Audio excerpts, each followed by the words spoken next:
يا هذا بالله إن شاء الله. بسم الله الرحمن الرحيم إن شاء الله. وأنا عبد الناصر وحسينه waxaan qisayar oo gaaban oo jaadka ku saabsan 75 anagoo jigjiga joogna Sheekh Xaaji Axmed Macalin Xuseen Xaaji Axmed Sheekh Xuseen la yiraahdo yaa dadka jaadka ka waanin jiray oo jaadka xaaraamnimadiisa u sheegi jiray marka barigaasaan anagu waxaan ku beeriyay 5 bayd oo shicir carabi ah oo baxru basiida oo jaadka wax yar kaga sheegayo شنتا بيد وحي أهايين ألقات آكله كالميت إذ فقد وكالمجنون بلا عقل إذا وجد يقول بعض الإنسان أكله مدد فيه سرور وفرحة لنا جددا فقلت إن السرور والامداد لمن يخشى الإله بلا شرك به أحدا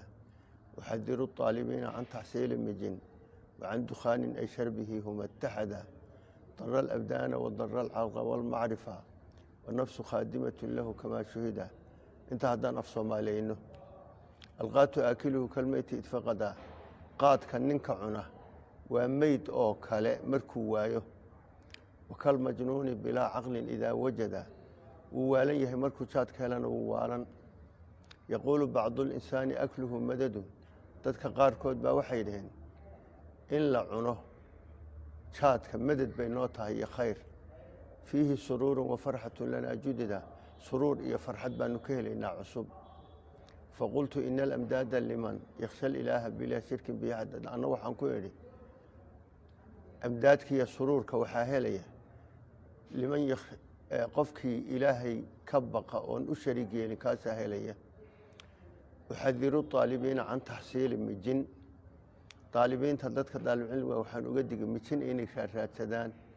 markaan sidaa lahaa qalbiga waxaan ku hayay nin naga yaraa oo kutubta nala aqoonsan jiray jigjiga soo galo jaadkii bartay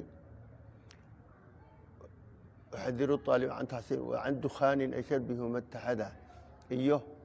sigaarka cabidiisa waa isku mid sigaarkii qaadku daral abdaana wa daral aqla wal ma'rifa badanka wuu dhibi aqoontana wuu dhibi aqligana wuu dhibi wa nafsu khadimatu lahu kama shuhida naftuna isaga u khidmeen waxa looga jeedaa aroortii ninka jaadka cuna markuu dhaado jaad buu horta raadin markuu jaadka helo haddana sigaar raadin markuu helo shaah raadin haddana markuu helo meel uu fadhiisan lahaa yuu raadin intaasay maalintii kaga dhammaan marka jaadka sidaas aan bariga u arkayay jaadkuna waa xaraam rasmi ah oo la ogyahay waa daroogo 42 yaa darooga inta kale waa sun